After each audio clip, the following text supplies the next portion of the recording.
You know, it's kind of like interest rates. I mean, how much lower can it go?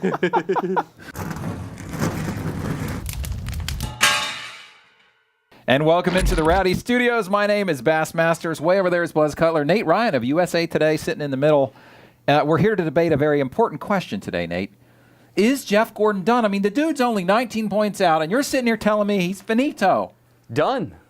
Count him out. Write him off. Because of the 19 lousy points. It's not just Were you the one of those 19 guys points. counting Jimmy out last week? No, I was not. Okay. You can't count Jimmy out until Homestead because he's won 5 straight championships, Right. which is one more than Jeff Gordon, which is why I don't think Jeff Gordon can recover from his deficit. I haven't seen anything. He ran top 5 at New Hampshire, finished well there, but I haven't seen evidence that he's got the momentum that he appeared to have late regular season. Well, let me ask you this. Obviously, the Chicagoland run was not good for him, right? Is that enough for you to say he's not going to be able to come back at Kansas and Charlotte based on, I mean, are you maybe reading a little too much into a poor Chicagoland run, or you just, it's more of a feeling that you get being around the garage every weekend? It's just sort of one of those vibes you get, and just the way the season is played out. He's been hit or miss. Dude, I mean, let's face it. He wanted Phoenix early in the season and then disappeared for 6 weeks. Then he wanted Pocono and disappeared for 6 weeks. And yes, he put together a very nice run leading into the chase. Enough of a run that he was my favorite going in. But if you think... You're a Fairweather fan, I am aren't a you? Fairweather. You're stabbing him in the I back am. now. I am. Ever since, Ingrid threw me over for him, I've just had... No, but, I got a newsflash. It wasn't for him. But you just haven't seen that team put together, a nice, level, consistent run over a series of races. I agree with you there. This season. I'll say this, though. I think it took them at least half the regular season, probably more, to find a comfort level between Alan Gustafson and Jeff Gordon. But I feel like towards the end of the regular season, you saw more of that consistency that you're going to have.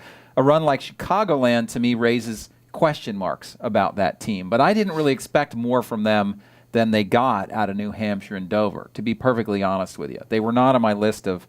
So I think these next 2 races are the races that will tell me if I should be worried about Jeff Gordon. But I'm not worried yet, because I think he could come out and run real well here in the next 2 weeks. I just think that the way that everything's transpired this year with all this fuel mileage and strategy, you've got to have like this symbiotic relationship right now with your crew chief. And like you said, I think Gordon and Alan Gustafson took a little while to sort of mesh. And Maybe they're not fully meshed. I don't know if they're fully meshed. Not like Jimmy Cutler and Chad. Ingrid or right. Jeff and Ingrid. No, Cutler, you had it right the first time. Yeah. Sorry, Ingrid, if I in let your something dreams. out of the bag. In your dreams. Yeah, and it's not just that he has to make up 19 points. It is that he has to hope that the guys he's chasing lose points. I guess so, but with a deficit that small, right? He's 19 points out of first. He's 10 out of second. He's 6 out of third, out of fourth, I guess. See, you say or fifth. You say don't you small, but 19 is half a race. I mean, No, I understand. And you got to make up a lot. That's a lot of positions to finish ahead of. But we've got 7 races to go, right? We've got 7 races to go. And I think we have twice as much to do as we've already done, right? So, I mean, we have 7 races. We've run 3. 3 is less than half of 7. So. We're not even a third of the way through this thing. I was about to say, we're liberal arts guys. yeah.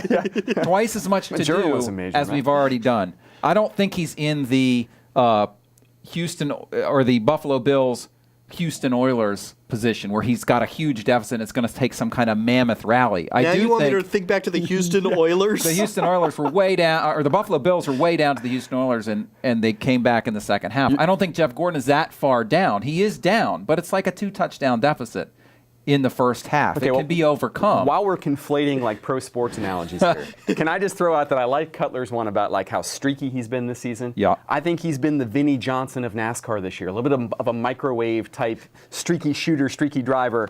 And I think he's in a cold streak right now. Did you like that? That's probably the first time Vinnie Johnson has been compared to a stock car driver. That I could see, and I'll grant you that he might be in a cold streak right now. Yeah. I just don't think we know whether he is or not until we get through these next 2 races, or But at least the next let's also acknowledge that you've got Talladega, Martinsville, and a reconfigured Phoenix ahead, which are going to be, crapshoots to a certain extent. Sure, but that's a crapshoot just as much for everybody else as it is for Jeff Gordon. Talk to me next week, and I'll tell you if I agree with you. But I'm not sure I'm there yet.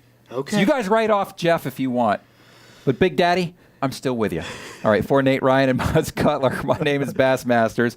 And Ingrid, I'll see you next week. We'll talk to you next time. Rowdy.com. Say it like it is. Say what like it is? Rowdy.com.